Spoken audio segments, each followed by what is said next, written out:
Welcome back to All Things Creepy. I'm your host, Micah James. And this week we are talking about a few scary people from history. I did try to focus on people from 1800 and earlier, but there are two people on this list that I will touch on a little later in the episode near the end that are a little more modern, but I did kind of want to start with people from, earlier on in history. To be kind of completely transparent, I started writing this script way back when I first started this podcast, when I was first trying to get this podcast up and running in 2019. I don't remember if I actually recorded an episode for this, but if I didn't, I don't know why I never got around to it, but I finally am. I took a deeper dive into some of these people, kind of zhuzh up this episode, and wanted to share some of the facts that I learned about these people. So I don't want to ramble on too much, so we'll get this episode really kicking off with Giles de Rais. I know I'm pronouncing his name wrong, but anyways, please correct me. De Rais is thought to be the inspiration for Bluebeard. Because I am struggling with how to pronounce his name, I'm going to be calling him Bluebeard for the rest of his segment. But he was once a respected knight and nobleman. On top of that, he also served as a military commander for Joan of Arc during the 100 Years' War. However, his reputation was ruined after he was arrested for crimes in relation to Satanism, kidnapping, and child murder. It is believed that Bluebeard turned to Satan and occult practices around 1435 to gain power, knowledge, and, of course, riches. He was then arrested in 1440. He was found guilty of murdering more than 140 children, although many believe that his victim count was actually closer to 800. He was eventually hanged that same year, and there's just a whole lot to his story, and a lot of it, sometimes it's hard to determine what's part of the Bluebeard legend and what's actually true to Giles de Rais. And with how much I've been looking into the real life Bluebeard, I am sure that I will eventually get to an episode all his own. So, if I do, I will hopefully by then be able to pick out the more legend side of it and the more real life side of it. I mean, if people are interested, I will try to get about that sooner than later, but because I'm still looking into it, who knows if I'll do that. Next, a little shorter bio, but next we are talking about the Asian conqueror Timur. He was responsible for forcing multiple enemies of his to commit suicide. It seems like jumping off a cliff seemed to be his favorite way of forcing people to commit suicide. There was also just stabbing themselves or hanging themselves, things like that. But like I said, cliffs seem to be his go-to. And to kind of further prove his favorite method of forced suicide, according to some of the records of his time, Timur once ordered 200,000 soldiers to jump off a cliff to their death. And during my research, something that seemed to be common was it almost seems like that scene in 300 where a bunch of people were jumping off a cliff. Timur is where they got that inspiration for that scene. Next, we are talking about Vlad Dracul. That name might sound familiar to some of you, but for those who might not make the connection, you might know him by his better known name, Vlad the Impaler. There is just so much to Vlad's story compared to most people that I have on this list, but I just feel like this episode wouldn't be complete if I didn't at least mention this guy. He was also Bram Stoker's muse for the book Dracula. Vlad was famous, or I guess you could say infamous, for how cruel he was to both his enemies and his very own people. He had many disemboweled, boiled alive, flayed, beheaded, and, according to his name, obviously impaled.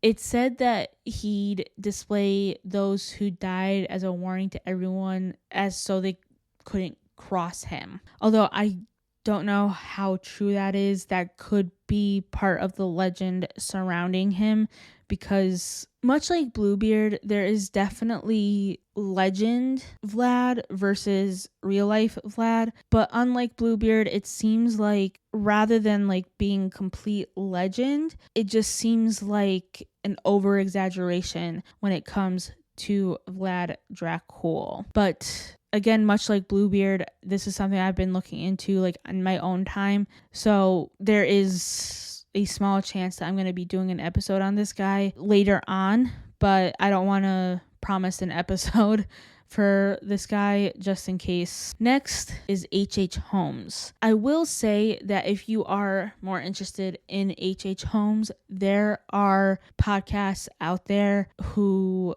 have covered him very extensively. So I'm kind of just giving you very much the Spark Notes version of it. There's also YouTubers who have covered him. So in case you are interested, you can just easily search H.H. Holmes on Spotify or any podcast app or even YouTube, and you can find more information on him. Anyways, Holmes is another monster that it's a little hard to avoid when it comes to scary people throughout history. He is a serial killer who was at his height during the Chicago's World Fair in 1893. He built this palace, his murder hotel, that would later become known as the Murder Castle. While on the surface it seemed like a hotel, Holmes had created it with a secret macabre torture chamber. He ended up confessing to 27 murders before he was hanged in 1896. And I kind of mentioned it a little bit earlier, but I do have a specific recommendation in case you want to know more about H.H. Holmes in the 1893 Chicago World's Fair. And that specific recommendation is Devil in the White City by Eric Lawson. I just kind of recommend Eric Lawson in general because he very much he's very good at writing history for kind of like the layman. Like he writes, the way he writes history is just, it's very interesting, and to me it's not that boring. So it's like, if you're very much into history like I am, I 100% recommend Eric Larson and specifically Devil in the White City. Next, we're talking about Countess Elizabeth Bathory. She's also known as the Blood Countess. If she sounds familiar, you might have already listened to my Bloody Mary episode, but I feel like in my Bloody Mary episode, I kind of went very briefly into her, so I tried to give you more information on her. She has been considered history's most deranged female serial killer, although I will say that it seems to be a good mixture of legend and fact in her story. It is said that she had lured peasant girls into her castle, specifically virgin peasant girls. She lured them with high-paying jobs as servants. Once Bathory had them in her clutches, she would kill them. Some sources might even tell you that she bathed in the blood of her victims so she could stay young and potentially live forever. She was eventually stopped when she started supposedly killing young noblewomen. In 1611, she was bricked up in her castle chambers with only a small opening just big enough to give her food. She ended up dying in 1614. Despite everything, there are people who say that she was framed by political enemies, though it is definitely highly debated. It's also said that her body count is as little as 80 victims, all the way up to 600 victims. Now, I know 80 is still a lot, but when you have that big of a range, 80 is definitely dwarfed by 600. Next is Maximilien de Robespierre. He was one of the most influential people of the French Revolution. All Robespierre wanted was freedom and civil rights for his fellow French citizens. However, once he was able to rise to power, the tables turned. He believed that the only way to meet his goals was to threaten people with execution. He even threatened people who were on the side of the revolution. During the 10-month reign of terror, he had become obsessed with the guillotine and executed hundreds, if not thousands, this way. Anyone he believed was against the revolution would be guillotined. Even, like I said, people who were on the side of the revolution. And he became so power hungry that he even killed some of his own friends and family. Those who committed smaller crimes like hoarding would also get executed. An estimated 40,000 people were guillotined or sentenced to life in prison, include King Louis XVI and Queen Marie Antoinette. Bizarre twist of events, Robespierre would come to face the same fate as many of his victims and was executed without a trial in 1794. Next is Wu Zetian. Not only was she the only female empress in Chinese history, she was also known for being fearsome, ruthless, and even just downright terrifying. She wouldn't hesitate to murder for the benefit of herself and her country. When I say she would try to find ways to benefit herself, I genuinely mean it. She even killed her own infant daughter to further her own political career. She organized the killings of enemies, families, and clergymen. She did run the country with terror until her death, when she died at the age of 81 from natural causes. I mean, with all that being said, she did expand China and at the time did some good. Most of it was with this like grand reign of terror. All right, so the last two that I'm talking about are slightly more recent. Next, we're talking about Karl Tanzler. Karl was a radiologist who was completely infatuated with his patient Maria Elena Milagro de Hoyos. There was a huge problem, however. Maria was dying of tuberculosis, the consumption, TB. She unfortunately passed away from TB. And 2 years after she had died, Karl had dug her up. Upon bringing her home, Karl used wax, glass eyes, wires, and a bunch of oils and perfumes to, in a way, I guess, bring her back to life. Karl Tanzler wasn't found out until 7 years after he exhumed Maria's body. And please, anyone can correct me if I'm wrong, but if I remember correctly, he ended up getting sentenced to life in prison, if I remember correctly, but it's totally possible that I am remembering wrong, but he at least definitely served prison time for what he did. And we're finishing on a set of twins, Jennifer and June Gibbons. Their story is just kind of sad, I guess you could say.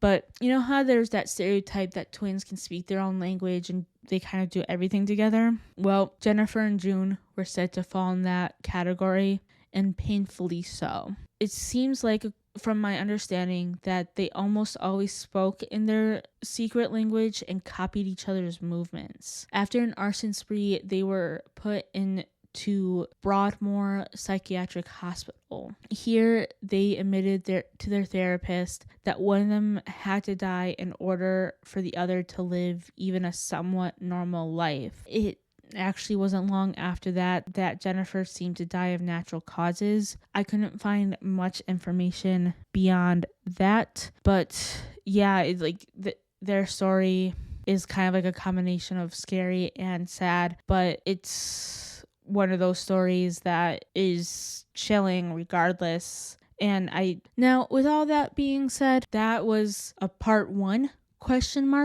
Of some of the scariest people in history. Let me know if there is someone you want me to take a deeper dive on, or if you want me to do a part 2, like if there's someone that you want me to cover that I didn't in this episode, and if there's just like a topic in general that you want me to cover. Also, this is the very last thing before I leave you guys.